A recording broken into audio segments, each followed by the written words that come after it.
If you're thinking about relocating to Chattanooga or Cleveland, Tennessee, there's probably one question keeping you up at night. What am I not thinking about?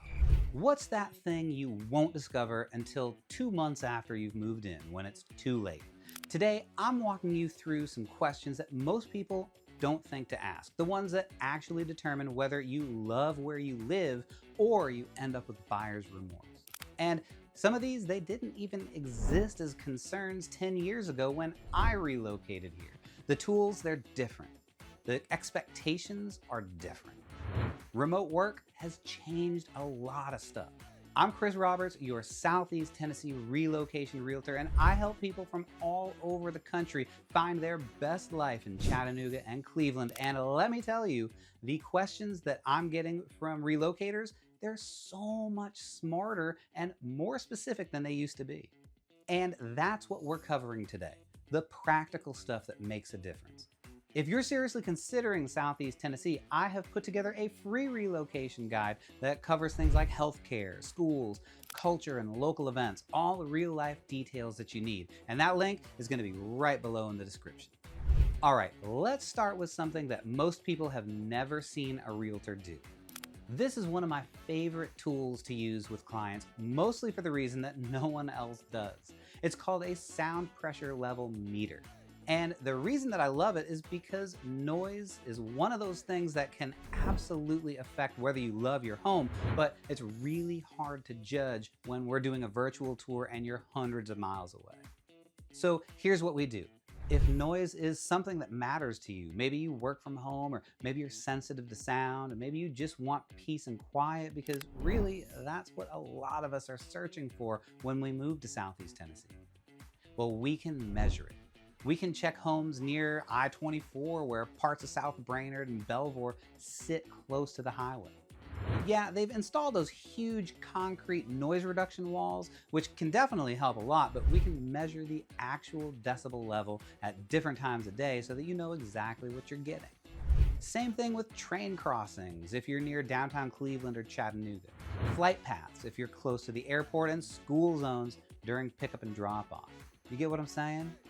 And here's one thing that can really surprise people are the neighbors' dogs. You can't see that on Zillow, but if it's here, we'll hear it when we visit. This SPL meter takes the guesswork out of it. You're not sitting there wondering, is this gonna bother me? You're measuring it and you know. It's just one of those tools that helps you make a confident decision instead of just hoping that it'll all be fine.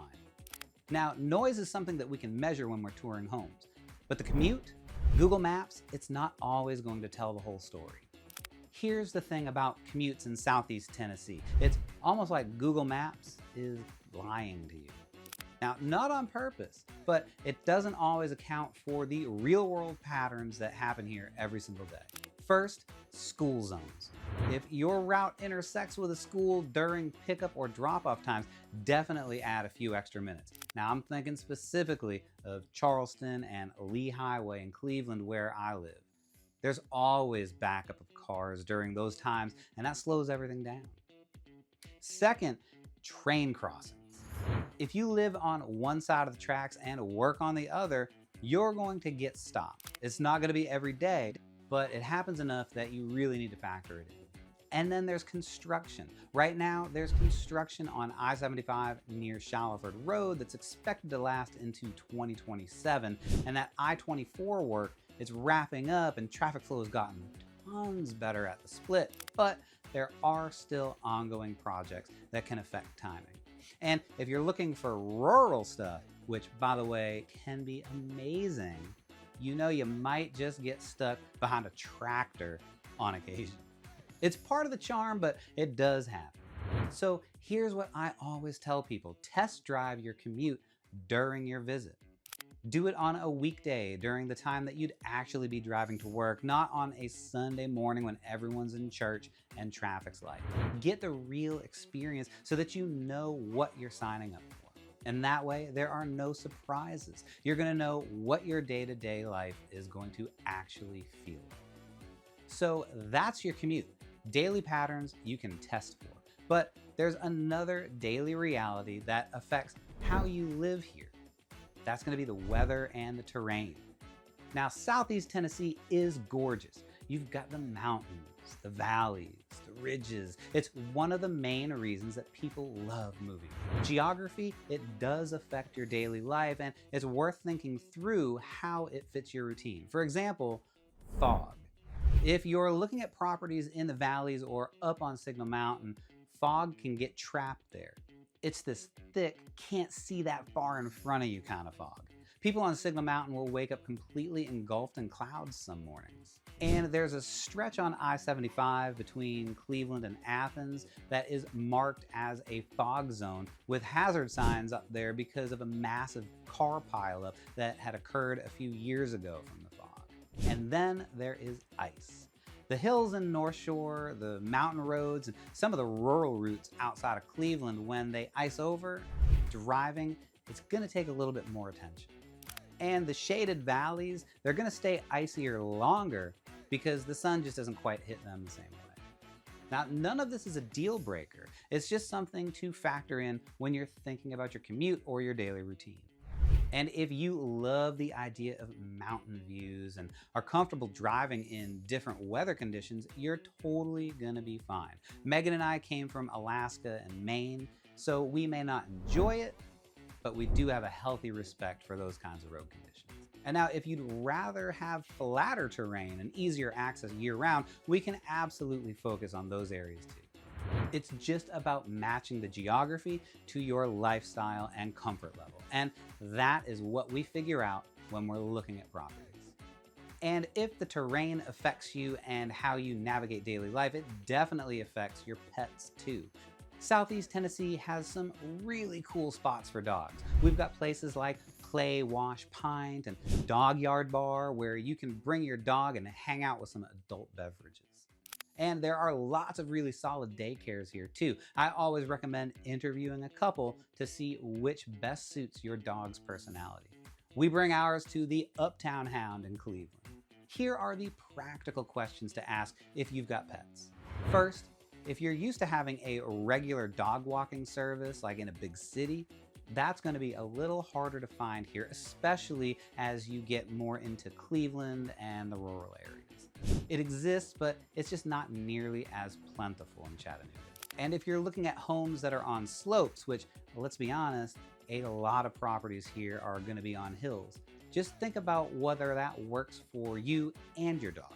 Are you okay being outside on a slope multiple times a day? Then is your dog going to be comfortable with that terrain? And third, some HOAs, they're gonna have breed restrictions. So if you've got a breed that commonly is on those lists, which Megan and I certainly do, just make sure that you ask before you fall in love with a neighborhood.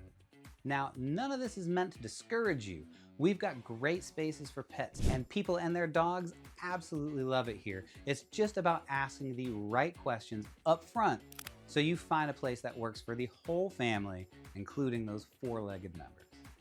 All right, now let's shift from lifestyle questions to planning questions, starting with something really important to check before you move. And that is going to be healthcare networks and insurance. Tennessee has some great healthcare. We've got Erlanger, Park Ridge, CHI Memorial, and smaller facilities in Cleveland like the Bradley Medical Center. You've got good options here. But here's the practical thing to check. If you have any kind of special insurance coverage, like some boutique insurers, make sure that the doctors and specialists that you want to see are in the network out here. I've been dealing with that myself in not having a traditional insurer, and it's really limited my options. So now we're with one of the biggest employers in Chattanooga, Blue Cross Blue Shield. So pretty much everybody takes it here, it seems. But as I said, if you've got something that's more specialized, just confirm ahead of time. Same thing if you've got ongoing treatments, chronic conditions, or specific therapists that you want to work with regularly. Just do a quick check. Make sure that those services are available and covered by your plan. That 20-minute phone call or a quick search on your insurance website can save you a ton of stress later. Most people here find that the healthcare is great. It's just about doing your homework so that you know what to expect. And if you do need a more specialized doctor, there are great chances that you can find them just 2 hours away in Knoxville or Atlanta or Nashville or even Birmingham. All right, now this next one is for anyone coming from a city where you've been on municipal sewer for your whole life. If that's not you, just hang tight because the last one is something that I never expected to matter, but it does. If you're looking at homes outside the city limits, and a lot of beautiful properties in Southeast Tennessee are, there's a good chance that you're going to encounter a septic system. And if you've been on city sewer for a while, septic can feel like this kind of mysterious thing. But it's pretty straightforward once you know how it works. Basically, it's a box in the ground that feeds all the stuff out into a drain field after it's been broken down. The main thing that you need to know is that you're gonna have to pump it every 5 to 7 years down here, depending on the size of your household. That costs a few $100, but it's just regular maintenance. Kind of like changing your HVAC filters, just way less frequent. You also want to be mindful about what goes down the drains. No excessive grease, no flushing things that don't break down. Pretty common sense stuff, but it matters even more with a septic. And here's what to check when you're buying a home. Ask, when was it last pumped? Have there been any issues? And if you want peace of mind, you can totally get a separate septic inspection. Some insurance policies handle septic homes a little differently, so confirm that with your agent too. And if you're buying land to build on, make sure that that percolation test happens during your due diligence period. But if you're buying an existing home that's already on septic, it's totally manageable. Once you understand it, it's no big deal. And here's one that nobody sees coming, that app-based convenience. I moved out to a town of about 500 or 600 people, and apps like DoorDash and Uber and Instacart, they're just not quite as consistent out here as they're gonna be in the city of Cleveland and Chattanooga. There, you're gonna be totally fine. You can get pretty much anything delivered. Ride shares are available and it works great. But once you start getting into the more rural areas, it starts to get really hit or miss. Now, it's not a deal breaker like most of these other things, and most people adjust pretty quickly. But if that's something that you rely on heavily, like if you use DoorDash multiple times a week, or you don't drive and need an Uber regularly, just know that it might be a little different than what you're used to. And look, rural internet is getting better too. They're building out fiber alongside electrical lines in a lot of areas, so a property that didn't have great internet 2 years ago might have it now. Heck, my town has way more cows than people, and I've got fiber internet at my house. But it's still worth checking before you make an offer, especially if you're working remotely. All right, so these are the things people are asking about now. These are the things that actually matter when you're relocating, not just square footage and granite countertops. But it's that, how does this home fit my actual life kind of questions. And these are exactly the kinds of questions that you should be asking your realtor. I answer these every single week with families moving here from all over the country. I help you think through the stuff that matters so that you can make a confident decision and really fall in love wherever you land. So if you're seriously considering Southeast Tennessee, Chattanooga and Cleveland, Athens, or any of those smaller towns in between, let's talk. Download my free relocation guide in the description. It covers things like healthcare, schools, food and culture, local events, all that stuff that you need to know. And if you've got specific questions about your situation, call or text me anytime. My number is going to be right here on the screen in front of you. Let's figure out together how you can live your best life in Chattanooga and Cleveland, Tennessee.